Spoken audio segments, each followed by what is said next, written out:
Seguro que a la mayoría, si no a todos los seguidores de este canal, como a mí, nos encantan las carreras. Pero, ¿sabes cuándo se inventaron? ¿Sabes cómo fueron en su principio? ¿Sabes cómo evolucionaron hasta las carreras tal y como las conocemos hoy día? Todo eso y mucho más te lo vamos a contar hoy. Y como os digo siempre, espero sorprenderos. Bienvenido a Garaje Hermético. Enciérrate con nosotros.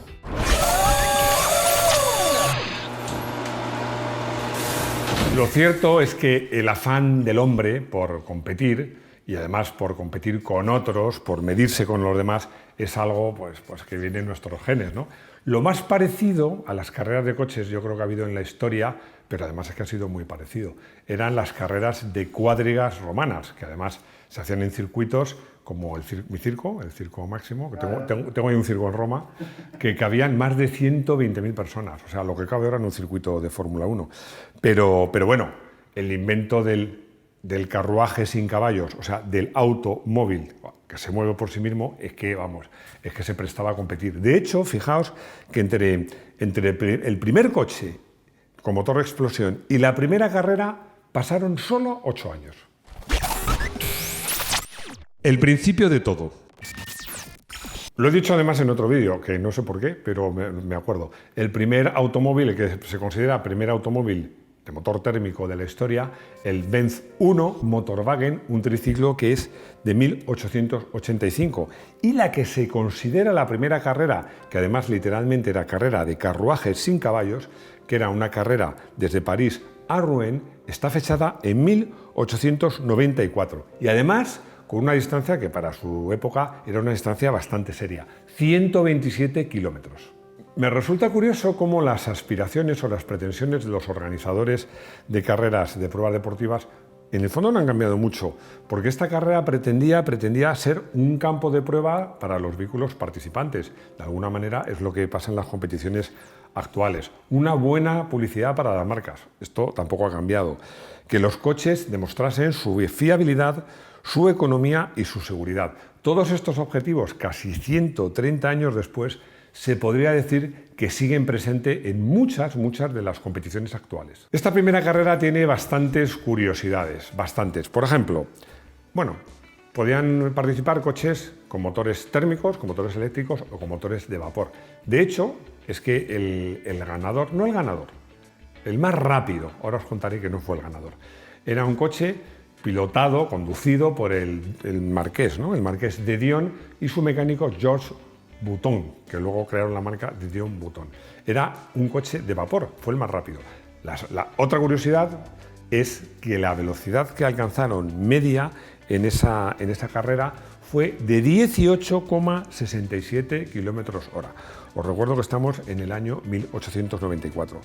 Y la tercera curiosidad es que no hubo un ganador, sino hubo dos. El más rápido ya os lo he dicho cuál fue, pero es que se valoraba no solo la rapidez, se valoraba también pues, que el coche fuera fiable, fácil de conducir y sobre todo que no necesitara la intervención de ningún mecánico.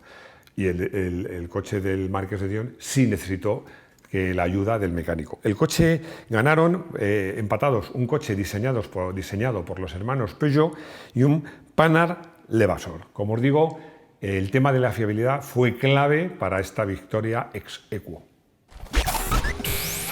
Periodismo y competición.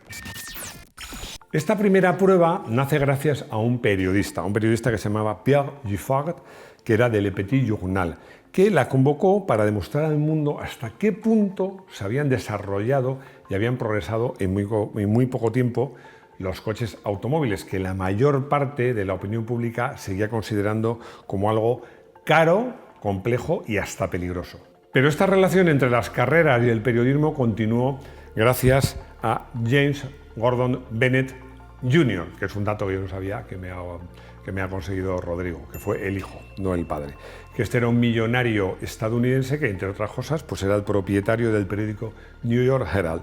Y este dio un impulso definitivo a las carreras, convocando las copas Gordon Bennett. El señor Bennett convenció al ACF, que preguntaréis, ¿qué es el ACF? Bueno, es el Automobile Club de Francia, que todavía existe, pues para organizar una copa en la que los distintos equipos representaban a sus diversas naciones, porque esto en el automovilismo nace un poco para medirse los países a ver quién tiene mejor tecnología.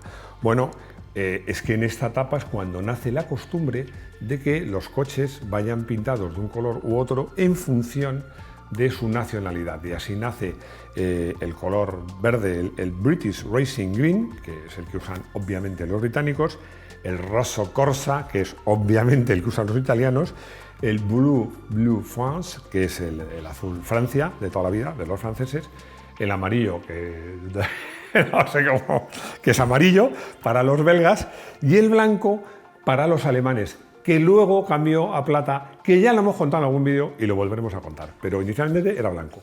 Pero también hemos hecho un vídeo con los colores de cada país, ojo. Es verdad, es verdad, es verdad. Joder, que ya se me olvida, hemos hecho tantos vídeos. Hicimos un vídeo con los colores por país. No lo perdáis. Tonto el último. Yo confieso que este vídeo me gusta, me pone mucho, porque el esquema de las carreras era lo más simple del mundo. Simplicísimo. Se juntaban todos en una ciudad para ir a otra. Y como dicen a los niños, pues tonto el último. Tonto el último, y ala, a correr. Pero además es que no había un recorrido, no había un control, no. Cada uno iba por donde quería y podía. Además, no se cortaban al tráfico los caminos. Ojo, que digo caminos, porque prácticamente no había carreteras, eran caminos cubiertos de polvos. Y bueno, pues ni siquiera avisaban a la gente de lo que se les podía venir encima. Como os decía, las carreteras, que no eran carreteras sino caminos, no se cerraban al público. Y esto era un verdadero peligro. Lo que pasa es que en esos tiempos, hasta cierto punto, sobre todo al comienzo, pues la población aceptaba que este rollo de las carreras, pues conllevaba, de las carreras y de los coches, conllevaba un cierto peligro. La primera Copa Gordon Bennett se celebró el 14 de junio de 1900 y unía la ciudad de París con Lyon. La segunda, de 1901, unía París y Burdeos, que ya más ambicioso, eran 520,7 kilómetros. Ojo, que el ganador a los mandos de un Panhard, que fue un tal Léonce Girardot, recorrió esa distancia una media de 63,63 kilómetros por hora. Esto, de verdad, creedme, era un disparate, porque es que recordad que apenas 5 o 10 años antes no había coches y lo más rápido que había era ir a caballo. O sea, esto era una verdadera, una velocidad estratosférica. Y luego, bueno, pues claro, todo el mundo decía, ¿hasta dónde vamos a llegar? Se hicieron otras 4 ediciones más de la Copa Gordon Bennett y así llegamos a la que acabó llamándose la Carrera de la Muerte. La Carrera de la Muerte. No me refiero a la película protagonizada por Jason Statham. ¿Está bien dicho? Statham. Yo creo que para esto, cuando diga nombres, le voy a decir que lo diga Rodrigo. Es que le insisto que se ponga un micro, pero no quiere, es que no hay Recordar que él era miembro del equipo olímpico de natación inglés. Ojo. Bueno, es que el tío está cuadrado. Está incluso más fuerte que yo. Más fuerte que el vinagre, como se dice aquí. Bueno, y hay otra película anterior, que esto no me acordaba yo, me la ha recordado Luis Alberto Izquierdo, que me ayuda a que no meta la pata en los guiones, que es protagonizada por Stallone y Carradine. Pero no, yo me refiero a la carrera que comenzó el 24 de mayo de 1903 y que salía de la capital francesa, bueno, un poquito en las afueras, en Versalles, y tenía que llegar hasta la capital de España, hasta Madrid. Bueno, hubo más de 300 inscritos y esta carrera se publicitaba como la carrera más dura de la historia. Por eso se hizo muy popular, precisamente porque era la carrera que hasta ese momento había sido más dura, con diferencia, de la historia. La distancia de la carrera era 1307 y, como ha dicho fuera de cámara Rodrigo, nunca llegaron a Madrid, porque había 3 etapas. La primera era Versalles-Burdeos, 552 en un día, la segunda Burdeos-Vitoria, que hay quien dice Victoria, pero no, la ciudad es Vitoria, 335, y luego Vitoria-Madrid, que eran 420, eran menos kilómetros porque había más curvas y más montañas, ¿no? Pero es que comenzó la carrera y a los 60 kilómetros de comenzar ya hubo el primer accidente. Una mujer muere atropellada por uno de los coches. Bueno, pero es que los accidentes se multiplican porque no mucho después fallece un piloto, pero no un piloto cualquiera, no, sino uno de los hermanos que habían creado, de los fundadores de Renault, que eran Louis y Marcel Renault. Bueno, pues Marcel Renault fallece en un accidente.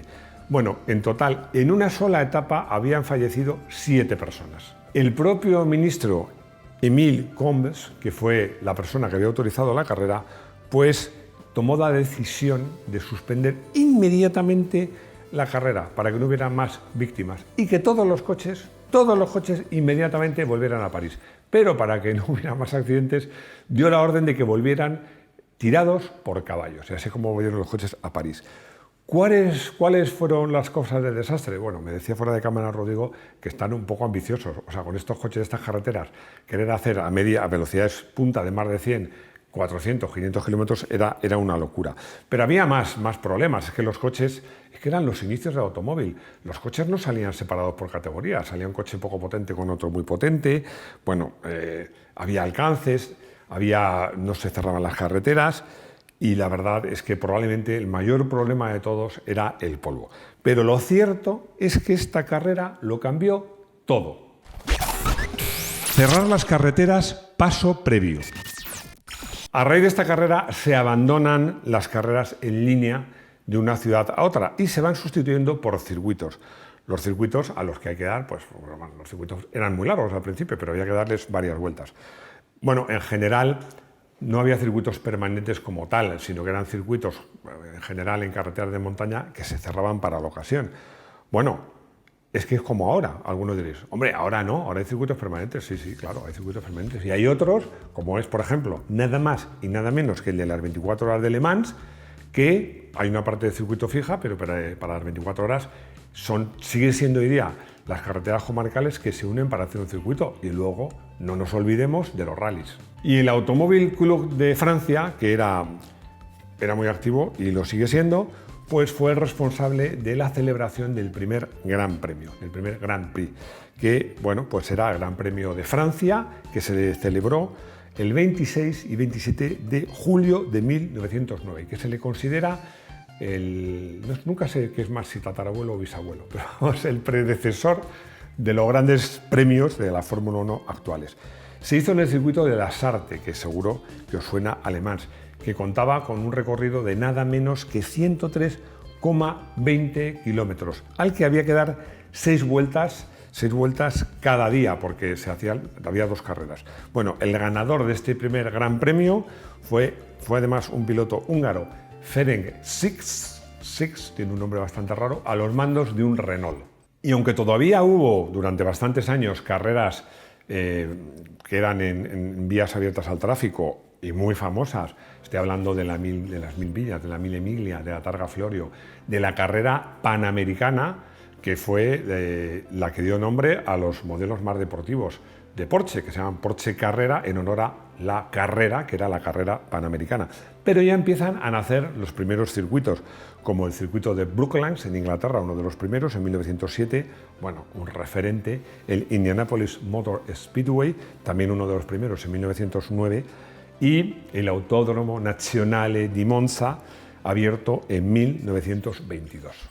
Y muchos me diréis, pero ¿se siguen celebrando las 1000 millas y la Targa Florio y la carrera panamericana? No, esta carrera muere como tal en los años 50, precisamente a causa de los múltiples accidentes. Y hoy día pues se sigue disputando, pero con coches clásicos y bajo la modalidad de regularidad, no de velocidad, nada que ver.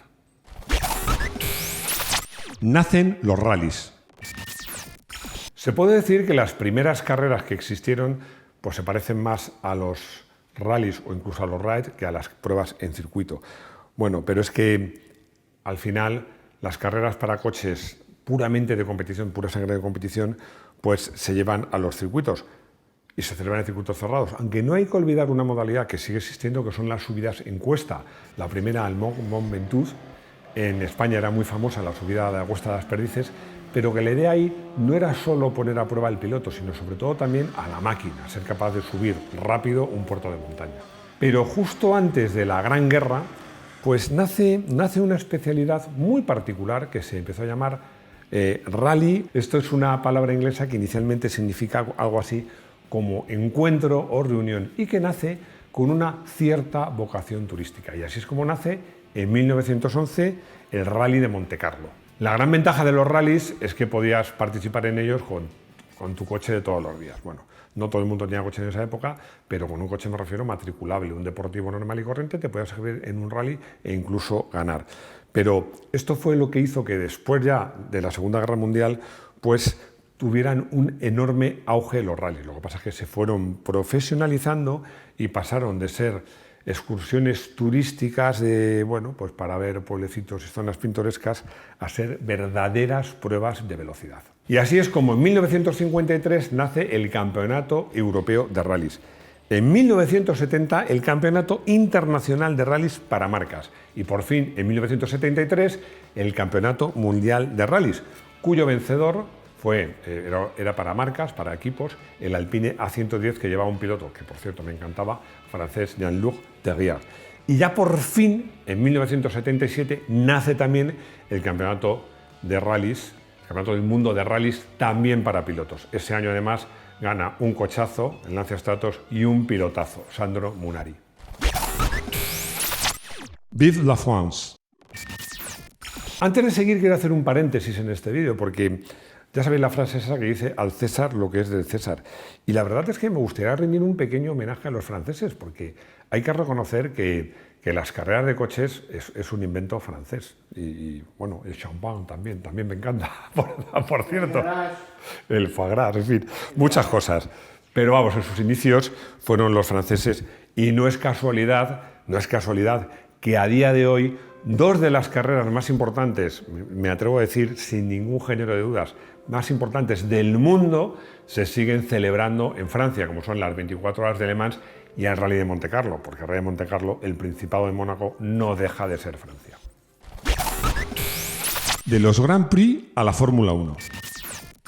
He dicho en la entradilla Grand Prix, porque es una denominación inglesa, por eso he dicho Grand Prix. Pero bueno, da igual. Lo que está claro es que las carreras reservadas a los coches más potentes, más rápidos, más sofisticados, más veloces, pasan a denominarse Gran Premios, como sabéis, nació en 1906. Hubo muchas carreras de Gran Premio bajo distintos reglamentos, pero al final fue el reglamento de la Fórmula 1 el que se impone. Bueno, es que de hecho, incluso la denominación de Fórmula 1 llega a imponerse a la denominación de Gran Premio. O sea, todo el mundo lo conoce por Fórmula 1, no por grandes premios de Fórmula 1. Pero bueno, todos sabemos a qué nos referimos. En el periodo de entreguerras y sobre todo después de la Segunda Guerra Mundial empiezan a hacerse muy populares las carreras de coches.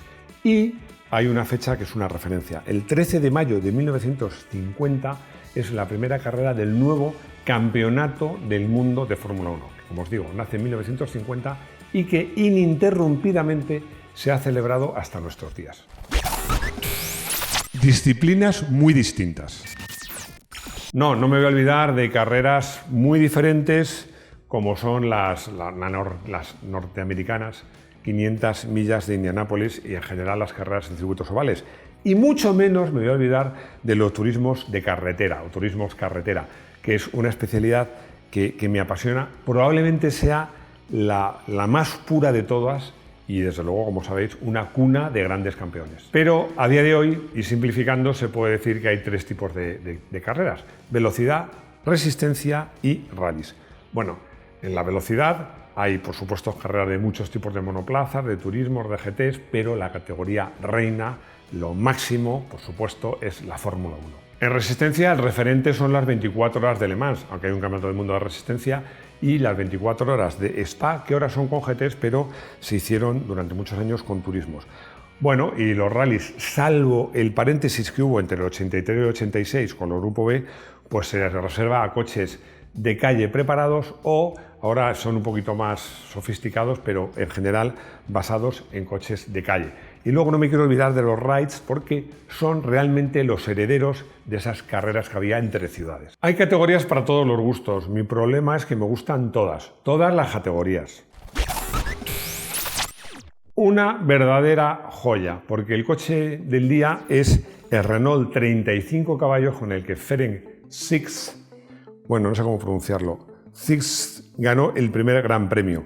Por cierto, que se llama así, lo de Gran Premio, porque el que ganaba se llevaba nada más y nada menos que 45.000 francos franceses de la época, un dineral. El coche a mí me parece precioso y espectacular y seguro que era difícil de conducir.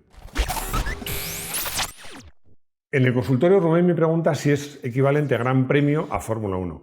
Te diría que antes no, porque los grandes premios, como has visto, son antes que la Fórmula 1. Hoy día se puede decir que la denominación Gran Premio en el mundo del automóvil está reservada a la Fórmula 1.